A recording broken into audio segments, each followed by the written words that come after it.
Meu texto é Romanos 3, versículo 23, que é um ponto de partida para nós. Diz, pois todos pecaram e carecem da glória de Deus. Já foi dito que um diagnóstico correto é metade da cura. E isso certamente é verdade ao avaliarmos a raça humana, porque algo deu muito errado. Olhamos ao nosso redor e vemos evidências de doenças, enfermidades morais em todos os lugares. Vemos conflitos tendo morte, guerra e contenda, conflito em todas as coisas. Mas esses são apenas os sintomas. A verdadeira questão é qual é a doença? O que está fazendo com que tudo isso envie a raça humana a uma distorção do que Deus tinha originalmente projetado? O que há de errado com a imagem de Deus no homem? Muitos diriam, bem, o problema está fora do homem. É o seu ambiente, é onde ele cresceu, são as forças externas que influenciam sua vida. Outros diriam, foi a sua educação, é a maneira como ele foi criado. Mesmo outros, talvez mais biblicamente, diriam, bem, o problema é que o mundo é mau, o sistema ao nosso redor, é o diabo que está causando os estragos. E até certo ponto isso seria verdade. Mas se quisermos ter um diagnóstico correto do que deu errado com a imagem de Deus no homem, seria resumido em uma simples palavra. A palavra é pecado. O problema não está fora de nós. O verdadeiro problema é o que está dentro de nós. É o pecado. Então, o que é pecado? Bem, pecado é qualquer falta de conformidade com a santidade de Deus. É qualquer falta de obediência, de coração à palavra de Deus. Está alguém aquém da glória de Deus. É qualquer desvio da vontade de Deus. E o cerne do problema humano é o problema do coração humano. É o que está dentro de nós. Nós somos o problema, e especificamente é o pecado que está dentro de nós. É a imagem de Deus que foi dramática e drasticamente maculada pelo pecado. A imagem de Deus ainda está dentro de nós. A imagem de Deus que dá capacidade ao homem de conhecer Deus, amar a Deus, obedecer a Deus, mas por causa do pecado, tudo isso se tornou inoperante. Para usar uma ilustração, pense em um carro que foi destruído, um carro que passou por um naufrágio muito sério. Continua sendo um carro. Ainda tem as rodas e o volante e tudo mais, mas está completamente inoperante, não pode ser acionado, não pode atender ao projeto para o qual ele foi originalmente construído. Então, é com a imagem de Deus dessa maneira, o pecado. Ainda temos a imagem de Deus, mas sofremos uma destruição total por causa do pecado. Os teólogos se referem a isso como depravação total, por meio da qual nossa mente, nossas afeições têm sido assim, totalmente devastado pelo pecado. Todo o nosso ser. E é isso que queremos abordar nesta mensagem. Então, eu tenho 3 títulos que quero definir diante de vocês enquanto pensamos no nosso trajeto este assunto do pecado. E o primeiro é o pecado original. Se você quiser, abra comigo Romanos 5, em versículo 12. Nós vamos passar a maior parte do nosso tempo hoje no livro de Romanos. Mas em Romanos 5, versículo 12, nós vemos uma declaração clara do que os teólogos chamam de pecado original. O pecado original é o primeiro pecado de Adão e o seu efeito devastador sobre todo o ser humano, toda a raça humana, que trouxe o pecado para toda a raça humana e espalhou a morte para toda a humanidade. Então, se você quiser, olhe o versículo 12, e este versículo é muito importante. Um teólogo diz que você pode determinar o quão habilidoso um teólogo é por quão bem a Bíblia deles é usada neste versículo aqui. Então, Romanos 5, versículo 12. Portanto, assim como por um só homem... Vamos parar aqui por um momento. Nós sabemos quem é este homem. Este homem é Adão. Embora ele não seja mencionado aqui, sabemos exatamente quem ele é. É Adão. É por meio de um homem que o pecado entrou no mundo. Várias coisas a serem observadas sobre isso. Em primeiro lugar, pecado está no singular, não no plural.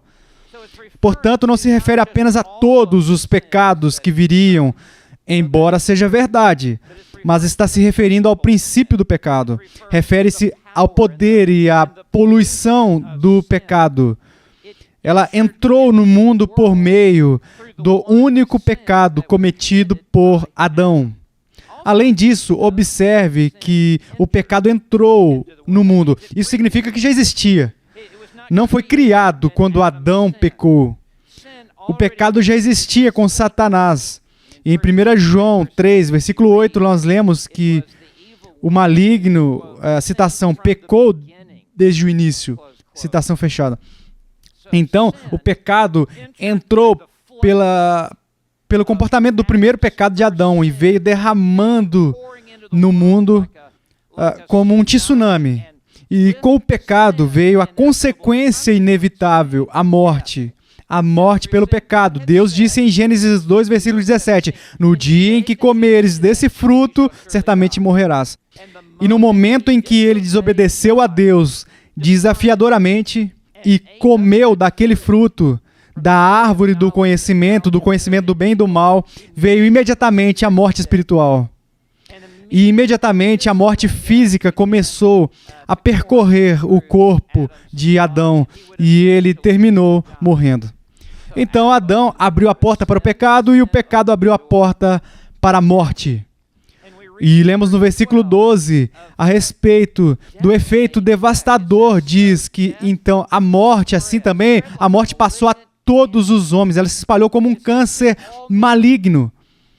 Isso significa que cada ser humano, em cada lugar, em cada geração, em cada época, em cada continente, a morte se espalhou para todos os homens. E também acrescentaríamos a cada parte de todos os homens. Porque, e aqui está o porquê. Porque todos pecaram. Essa é uma declaração extraordinária, e o que aprendemos com isso é que Adão agiu como nosso representante. Os teólogos se referem a isso como chefia federal, que Adão agiu em nome de toda a raça humana. E o que Adão fez afetou cada pessoa que seria concebida dentro do útero. Diz que todos pecaram. E aconteceu naquele momento. O pecado de Adão foi creditado a todos nós no momento em que Adão pecou. Antes mesmo de sermos concebidos no ventre de nossa mãe, o pecado já havia sido cobrado da nossa conta. E foi o resultado deste homem. Isso é reforçado, aliás, neste contexto, se você permitir que seus olhos olhem para os versículos 15 até 19, há uma repetição disso, conforme Paulo agora reforçará como cravar um prego em um bordo e acertá-lo várias vezes. Essa é a ênfase que Paulo está dando.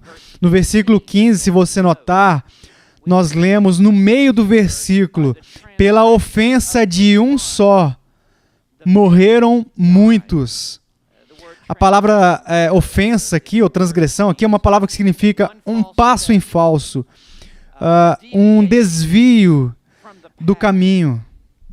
E por este único passo em falso de Adão, nós lemos, morreram muitos. É um tempo verbal que significa todos morreram de uma só vez. No versículo 16 nós lemos, o julgamento derivou de uma só ofensa para a condenação.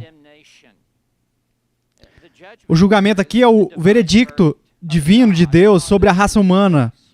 E a condenação aqui está o castigo divino sobre a raça humana.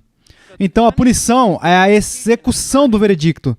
A condenação é o resultado do julgamento. E foi sobre toda a raça humana. O versículo 17 é reforçado ainda mais. Se pela ofensa de um e por meio de um só, esse um é o Adão, e a propósito foi pela única transgressão de um homem. E deixe-me fazer uma pausa aqui por um momento. Aqui vemos a gravidade do pecado contra um Deus santo, que apenas um pecado cometido por um homem contra Deus santo é suficiente para condenar toda a raça humana. É assim que Deus é santo. E quão sério é apenas um pecado cometido por uma pessoa. Toda a raça humana condenada e confinada ao caminho que leva à destruição. Assim, no versículo 17, pela transgressão, a ofensa de um só, reinou a morte. A morte reinou como um tirano cruel, como um ditador cruel, para dominar a vida de todos que nasceriam em toda a raça humana. Ninguém entraria neste mundo em estado de neutralidade em relação a Deus. Ninguém, enfim, todo aquele que nasceu neste mundo está sob o domínio do pecado. Entra nas algemas das correntes do pecado. E em seguida, versículo 18, por uma só ofensa, e isso novamente se referindo ao pecado original, por meio de uma transgressão, uma só ofensa, resultou a condenação de todos os homens. E esta condenação é o castigo eterno nas chamas do inferno. Versículo 19. Mais uma vez, pela desobediência de um só homem. E aqui, a palavra desobediência é substituída por transgressão ou ofensa. E a palavra desobediência refere-se a um desafio obstinado contra Deus. E qual é o resultado? Através da desobediência de um só homem, muitos, referentes a toda a raça humana, se tornaram pecadores, porque o pecado de Adão foi imputado a toda pessoa que já foi concebida. E ocorre lá no útero. E a propósito, entre parênteses, é por isso que a morte ainda no útero, quando uma criança tragicamente há um aborto espontâneo. É porque o pecado de Adão já foi imputado antes mesmo de o bebê sair do útero. Acho que nós vemos aqui a seriedade do pecado original. O que há de errado com a raça humana?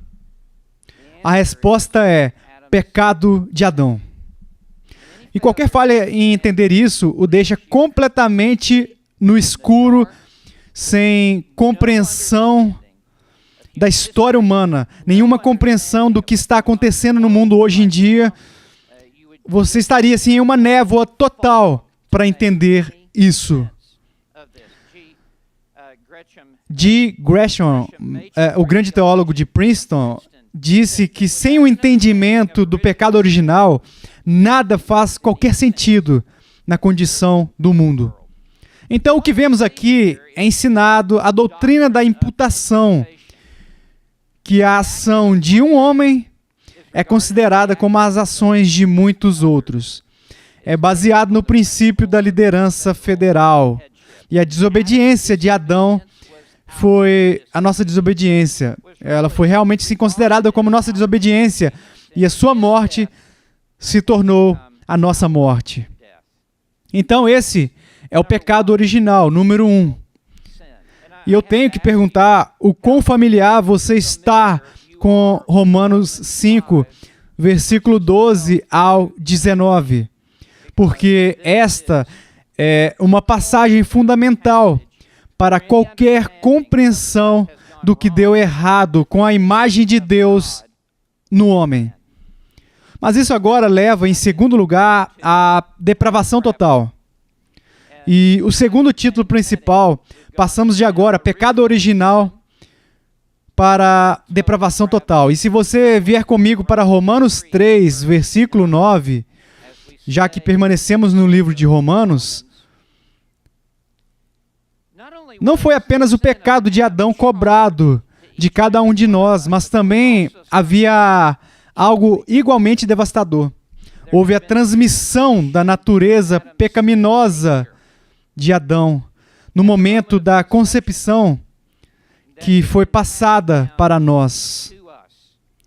Assim, com o pecado original, o pecado de Adão foi cobrado na nossa conta. Mas isso estava apenas no livro Razão de Deus, isso estava apenas na contabilidade de Deus. O que isso quer dizer agora é que a natureza pecaminosa de Adão, e uma vez que ele pecou, dentro de Adão houve morte espiritual, que foi transmitida agora, subsequentemente, de geração para cada pessoa. Eu quero chamar a atenção de vocês para um versículo que eu acho muito interessante. É Gênesis 5 e versículo 1. Depois de lermos que Deus fez o homem à sua imagem, que foi Gênesis 1, 26, façamos o homem à nossa imagem. Observe Gênesis 5, versículo 1. O texto é diferente com as crianças que vieram de Adão. Este é o livro das gerações de Adão. No dia em que Deus criou o homem, Ele o fez à semelhança de Deus. Ele os criou, homem e mulher, e os abençoou e os chamou de homem no dia em que foram criados. Ok, nós entendemos isso, mas agora olhe para o versículo 3. Depois que Adão pecou, viveu Adão 130 anos e gerou um filho. Observe isso. A sua semelhança. Observe isso. De acordo, conforme a sua imagem. E o chamou de Sete. Passamos do homem sendo feito à imagem de Deus para agora o homem sendo criado à sua própria imagem. Isso indica que houve uma mudança radical que ocorreu dentro do ser humano, dentro da alma do ser humano, uma mudança devastadora que ocorreu dentro do homem após o pecado de Adão. E é que o pecado de Adão permeou todo o seu ser. E ele procriou e teve um filho. Sua natureza pecaminosa, o intelecto, afeições e vontade, tudo marcado pelo pecado, foram passados para a próxima geração. Deixa eu dar uma ilustração. Se você pudesse pensar em um copo de água, apenas água pura e limpa que foi filtrada, ela não está contaminada. Então você pega um conta-gotas e puxa uma medida de cianeto mortalmente venenoso. E você coloca, pinga no copo d'água. Esse cianeto vai imediatamente permear todo aquele copo de água. E foi isso que aconteceu com o pecado. Não é compartimentado em uma área da psique de uma pessoa, mas do alto da cabeça até a planta dos pés, cada centímetro e cada grama da sua alma, da pessoa real, quem eles são por dentro, foi envenenado pelo cianeto fatal do pecado. Então eu quero que você pense, antes de olharmos para este texto, que a mente do homem agora está obscurecida. Ele não pode ver com a compreensão da verdade. As afeições dos homens estão contaminadas. E eles não podem amar a Deus. E não amam a Deus. E não podem buscar a Deus. Eles não têm desejo nenhum por Deus. Então a sua vontade está morta. E o homem não pode escolher Deus. Colocando de outra maneira, a mente do homem está cega pelo pecado. Ele não pode enxergar com compreensão espiritual a verdade que está diante dele. As suas afeições agora são totalmente depravadas. E ele ama o que deveria odiar e odeia o que deveria amar. E a sua vontade está ligada ao pecado. A vontade não é uma ilha em si mesma, capaz de agir contrariamente aos afetos e à mente, mas há uma solidariedade dentro do homem, em que todo o seu ser está preso pelo pecado. Portanto, em Romanos 3, começando no versículo 9 e terminando lá no versículo 20, é a passagem mais devastadora na depravação total. Quando dizemos depravação total, não queremos dizer que toda pessoa é tão totalmente depravada quanto eles podem ser. Hitler era muito pior do que uma avó não convertida. Mas o que significa depravação total é que a totalidade da pessoa, a mente, as afeições, a vontade, tem sido prejudicada de maneira abrangente à imagem de Deus. E o que vemos aqui em Romanos 3, 9 a 20, é o que chamaríamos de texto de assinatura em toda a Bíblia para a depravação total. A cena é um tribunal e toda a raça humana está sendo julgada diante de Deus. O próprio Deus é juiz, júri e promotor. Paulo é o repórter do tribunal, ele simplesmente registra o que ele enxerga que está acontecendo. Os réus são toda a raça humana. A humanidade não convertida está sendo julgada por Deus. E eles não têm um advogado para pleitear o caso. A evidência é submetida e o próprio testemunho de Deus, que está registrado no Antigo Testamento, nas Escrituras, você notará nos versículos 10 a 18, que há 8 evidências que é submetido por Paulo. Mas Paulo realmente não está submetendo isso, porque é a palavra de Deus. É isso que traz a força dessa passagem. Esta não é nem mesmo a estimativa de Paulo, este é o próprio caso de Deus, que Deus apresentou no Antigo Testamento. E Paulo, ele simplesmente reúne tudo de forma concisa. E o veredicto será os versículos 19 e 20. E o veredicto é indiscutível. É a condenação de toda a raça humana. E não há tribunal de maior apelação. Não há defesa oferecida.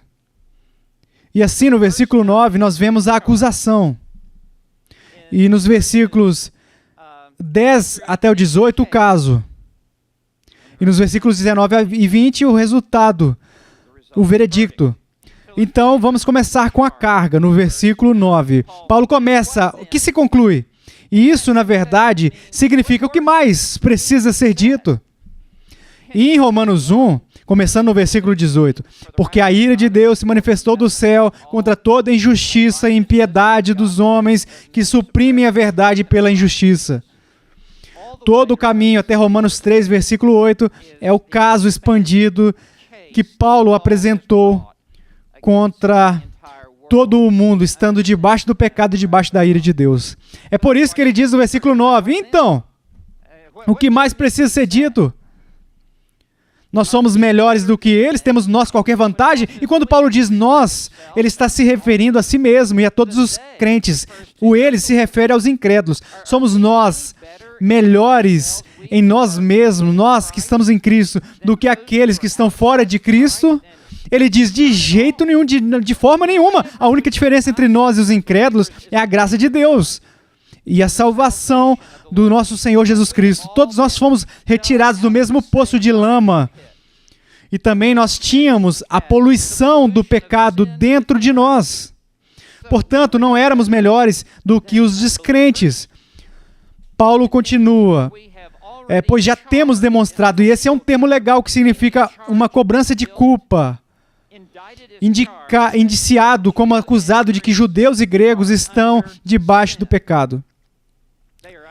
O mundo inteiro debaixo da pena do pecado, debaixo do poder do pecado e debaixo da poluição do pecado. Então, essa é a cobrança que é feita. Paulo agora, começando no versículo 10, trará o caso. E Paulo apresentará agora uma acusação devastadora de 8 acusações contra toda a raça humana. E ele começa no versículo 10, como está escrito. E isso é importante, porque significa, isso é na verdade o caso de Deus, que foi registrado há muito tempo atrás, nas Escrituras do Antigo Testamento. Este não é um caso novo contra a raça humana. E Paulo agora vai citar Salmos e Isaías e o livro de Eclesiastes. E à medida que nós caminhamos por isso, nada ficará sem solução. É como o perfil da alma interior de uma pessoa. Então ele começa no final do versículo 10, com o que nós chamaríamos de frase guarda-chuva. O parágrafo inteiro. O que acabou é o todo, o que cai. Ele diz, não há justo, nenhum sequer. Não há nenhuma pessoa em toda a raça humana que atenda aos padrões exigidos por Deus. E qual é esse padrão? É a própria santidade de Deus. Deus disse em Levítico 11, 44 e 45, sede santos porque eu sou santo. Ele repete isso em Levítico 19, versículo 2, e Levítico 20, versículo 26. Jesus o repetirá lá em Mateus 5, versículo 48, sede perfeitos, como vosso Pai Celestial é perfeito. Esse é o padrão pelo qual todo ser humano é medido. Não somos comparados à moralidade média da pessoa comum lá na rua. Não, nós somos avaliados pelo próprio Deus e o resultado é que fomos pesados na balança e achados em falta. Não há nenhum justo, nenhum sequer. Isso inclui eu, isso inclui você. Ele então vai para o versículo 11, para a mente. Ele começa no topo. E ele começa com a mente. Ele diz, não há quem entenda. Isso quer dizer, e antes de tudo, está citando o Salmo 14, versículo 2. E o Salmo 53, versículo 3. Isso é tão significativo que, na verdade, é encontrado em 2 salmos diferentes. Não há ninguém que entenda a sua necessidade por Deus, a graça de Deus. O melhor que uma pessoa não convertida desejaria é o que Deus daria em termos de graça comum, benefícios. Mas não há ninguém que entenda a sua situação diante de Deus. 1 Coríntios 2, e versículo 14, diz que o homem natural, ele não aceita as coisas do Espírito de Deus, pois elas são loucura para ele, e ele não pode entendê-las, porque essas coisas são avaliadas espiritualmente. E até 2 Coríntios 4,4 diz que o Deus deste século cegou a mente dos incrédulos, cegou o entendimento. Então, cada pessoa perdida é como um cego em um quarto escuro à meia-noite com os olhos cobertos. Não tem capacidade espiritual de enxergar com a compreensão do Evangelho do nosso Senhor e Salvador Jesus Cristo. Eles poderiam memorizar os versos, eles poderiam estudar os comentários, mas não há compreensão do que isso significa para eles pessoalmente, com desejo de receber isso. Ele então se coloca de pé. Então, ele passou da mente e agora ele vai lá para os pés. Ele diz, não há quem busque a Deus. E esse é o Salmo 14:2, que todos estão correndo para longe de Deus. Eu amo o que o R.C. Sproul disse, que em qualquer serviço que busca, o único que busca é Deus. Não o homem, é Deus. Seria um prédio assim vazio. Portanto, não há ninguém que busque a Deus. Ele diz, todos se desviaram. É o Salmo 14:3. Isso significa que todos estão fugindo de Deus na direção errada, no caminho errado, com a multidão errada. E isso é realmente o que Jesus disse em Mateus 7:13, que o caminho, que a porta é larga, e larga é o caminho que conduz à perdição, e muitos são os que vão passar por esse caminho largo. Então todos estão fugindo de Deus e se afastando para seguir os seus próprios caminhos. Provérbios 14:12, há caminhos ao homem que parecem direitos, mas o fim são são fins de morte. Continuando, versículo 12. Todos se extraviaram. Esta é a imagem manchada de Deus. Apenas a humanidade se tornou inútil para as coisas de Deus. Como leite azedando, impróprio para beber, impróprio para o consumo. É assim que a humanidade se tornou inútil por causa da depravação total. Inútil em sentido e nível vertical em relação a Deus. Eles podem fazer algumas coisas na horizontal para ajudar alguém a atravessar a rua, mas eles são inúteis para o tempo e a eternidade com Deus. E ele diz, não há ninguém que faça o bem. Nenhum sequer. Não há ninguém moralmente correto e adequado. Ele continua. A garganta deles é um sepulcro aberto. Que imagem gráfica esta é de toda a raça humana? A garganta, diz ele, é como um sepulcro aberto. O que significa que no fundo do coração está um cadáver em decomposição.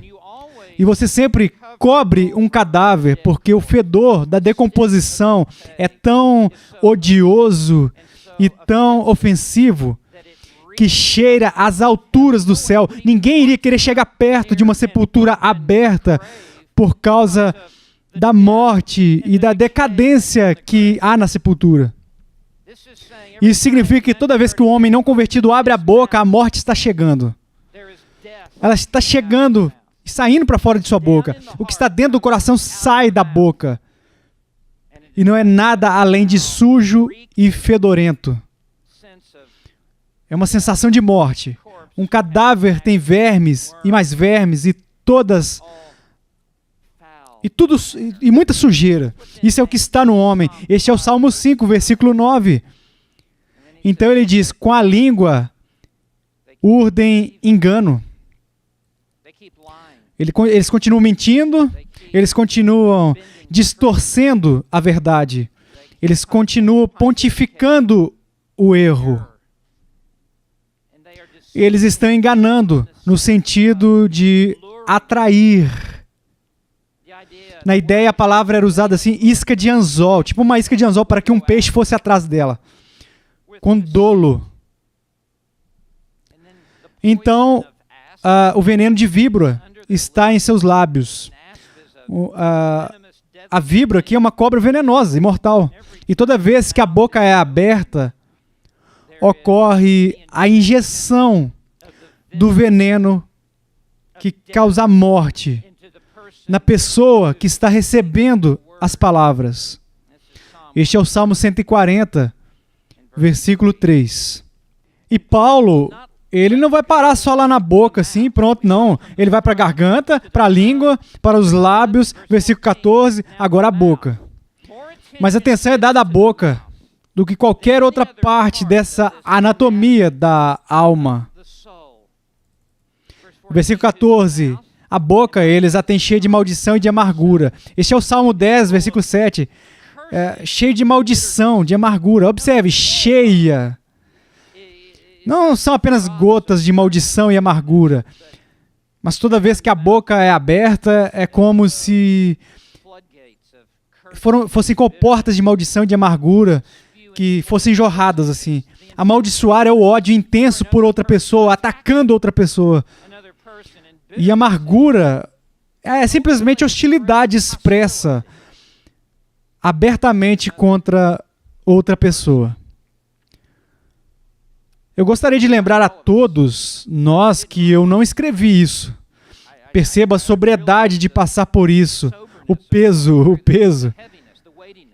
Na verdade, acho que a pergunta que devemos nos fazer é: nós queremos a verdade ou não queremos a verdade? E se quisermos a verdade, receberemos a verdade? Vamos acreditar em Deus ou na sabedoria humana? E para nós que somos crentes em Jesus Cristo, nós temos que abraçar cada jota e cada tio disto. Mas ele continua, versículo 15, até os pés. Então ele vai da garganta para a língua, para os lábios, para a boca, agora para os pés. E o que eu quero que observemos também, esta é realmente uma figura de linguagem conhecida como inclusio, ou inclusão. Os dois extremos aqui, a garganta e a língua, os lábios, a boca, que estão na cabeça, os pés estão lá embaixo. E o que está implícito assim no meio e tudo mais. É como dizer que de Nova York até Los Angeles, o que está ali no meio, ali sobre o voo, assim, ó, entre os estados, entre os dois, também faz parte. Novamente, esta é a depravação total, que atingiu as extremidades de cada parte do interior, do ser, do espírito de uma pessoa. Seus pés são eles velozes para derramar sangue. Este é o curso da sua vida. Eles estão correndo atrás de outros para lhes causar mal. Eles não podem sentar e permitir que os outros sigam seus próprios caminhos. Eles têm que se levantar e ficar de pé e agora correr atrás dos outros para derramar sangue. Derramar sangue, em outras palavras, tirar a vida deles. Que imagem é essa? E aqui está a chave interpretativa da história humana. Aqui está a chave interpretativa para guerras e rumores de guerras e conflitos, divórcios e contendas de inveja e ódio. Esta é a leitura como jornal de amanhã de manhã. Uma coisa que amamos na Bíblia é que ela diz como ela é. Não adoça a condição do homem. No versículo 16, ele fica nos pés. Nos seus caminhos há destruição e miséria. Enquanto correm para derramar sangue, no versículo 15, é isso que eles deixam no rastro. Destruição, que é o dano infligido aos outros, e a miséria, que é o resultado da destruição. Os seus caminhos é para onde os seus pés os levam enquanto correm para derramar sangue. Então, o versículo 17 permanece com os pés. O caminho da paz está se referindo à caminhada diária na vida. Para casa, para o trabalho, para a escola. Eles não conhecem, desconheceram, eles nunca colocaram um dedinho do pé no caminho da paz. O oposto é verdadeiro. O único caminho que eles já trilharam é o caminho da destruição e da miséria. Enquanto eles rompem relacionamentos devastadoramente e rompem casamentos e tudo mais. Portanto, isso leva ao versículo 18. Com os olhos. Versículo 18. Não há, e este é o Salmo 36, versículo 1. Não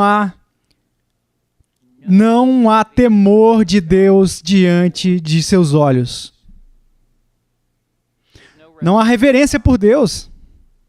Não há como levar Deus em consideração. Não há como levar Deus a sério.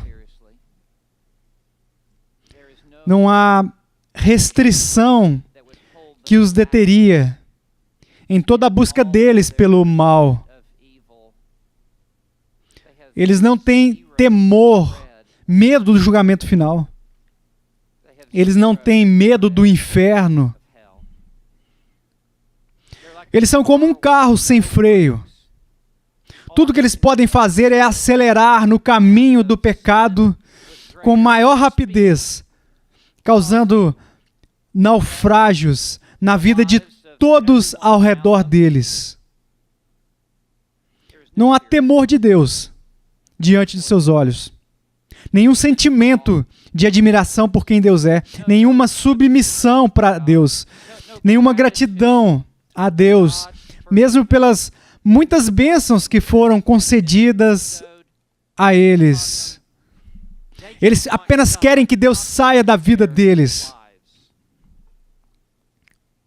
Então, os versículos 10 a 18, este é o caso da depravação total. Chegamos finalmente ao veredito, nos versículos 19 e 20. E o veredito é indiscutível. É um veredito indiscutível. Versículo 19. Ora, sabemos, e há um senso de certeza. Ora, sabemos. Agora sabemos, enfim, que a lei diz aos que vivem na lei. Bem, essa é toda a raça humana. Para aqueles que ouviram a lei escrita de Deus, esse é o padrão pelo qual eles foram medidos, tinham que ser medidos. Pois com a lei vem o conhecimento do pecado. Romanos 7. E mesmo para aqueles que nunca ouviram a lei escrita, Deus escreveu a lei em seus corações. Eles têm uma consciência. Eles sabem a diferença entre o certo e o errado. Então, todo ser humano está debaixo da jurisdição da lei de Deus. Todo ser humano está debaixo da autoridade da lei de Deus. Como Deus escreveu em preto e branco, que revela, assim, a sua própria santidade pessoal.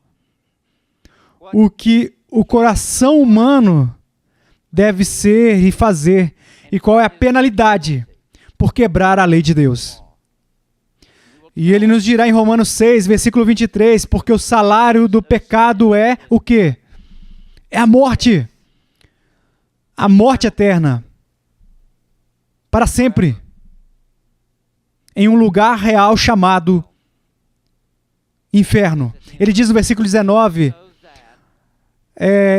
para que se cale toda a boca. Isso significa que quando o réu se apresenta ao juiz no último dia, o grande julgamento do trono, Apocalipse 20, 11 a 15, toda a boca será fechada, porque Deus, o caso dele é indiscutível. Não haverá desculpas para oferecer. Não haverá autojustificação para oferecer. O caso contra cada ser humano será tão esmagador que se eles ficarem lá sem um advogado, o Senhor Jesus Cristo, todas as bocas serão fechadas e todo mundo será considerado responsável perante Deus, que significa resposta a Deus, tendo sido julgados por Deus. E todos concordarão com Deus no veredicto que for dado. Versículo 20. Visto que ninguém será justificado diante dele por obras e lei, em razão de que pela lei vem o pleno conhecimento do pecado. Nenhuma carne será justificada diante dele. Nenhuma pessoa será declarada correta para com Deus, porque não alcançou a glória de Deus, porque pela lei vem o conhecimento do pecado. William Hendrickson, o grande comentarista do Novo Testamento, resumiu dessa maneira: o homem está condenado. Condenado. Condenado. Fecha citação. Então isso me leva ao terceiro e último título, que é a culpa universal. E no capítulo 3, versículo 23, o texto que li ao começar esta lição: pois todos pecaram. Vamos parar por aqui. Cada pessoa, em cada lugar, em cada continente, em cada geração. Pois todos pecaram.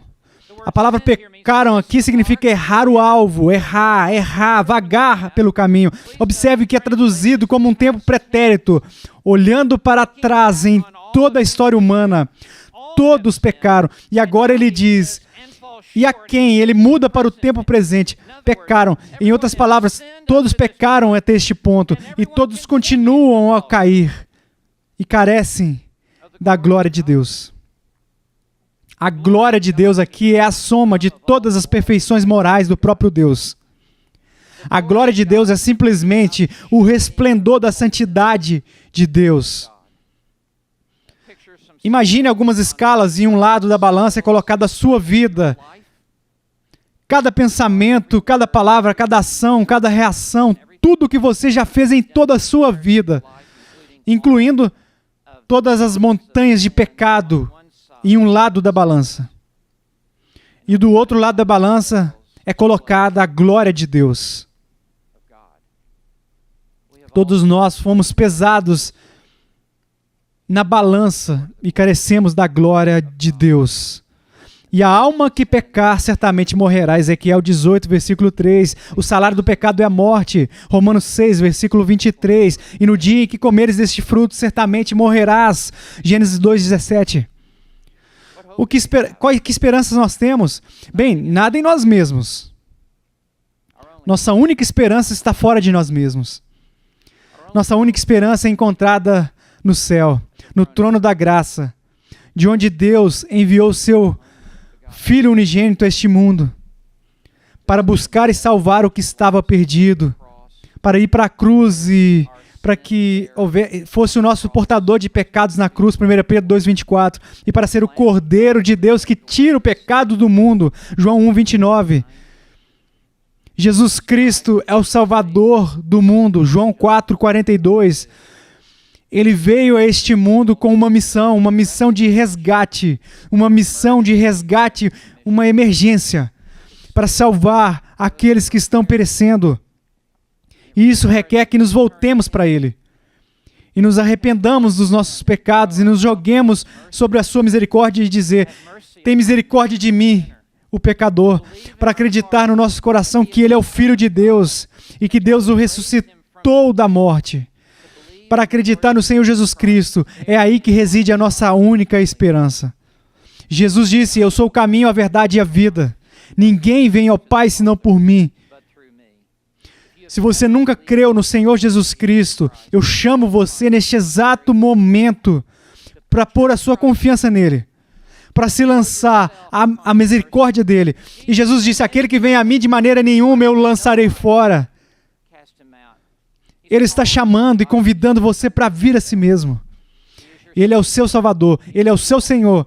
Se você simplesmente se lançar aos seus pés e crer nele, que Deus lhe dê essa graça para fazer isso neste momento. Deixa eu orar. Pai, nós vemos os efeitos devastadores do pecado sobre a raça humana. É virtualmente incalculável a devastação que foi causada pelo único pecado de Adão. E então, além disso, nossos próprios pecados, surgindo da nossa própria natureza pecaminosa. Senhor, pedimos e oramos para que o Senhor use até mesmo esta mensagem para preparar corações, para receber o Evangelho do nosso Senhor e Salvador Jesus Cristo. Que você tenha o seu caminho em cada coração, e que você escute essa mensagem em nome de Jesus. Amém.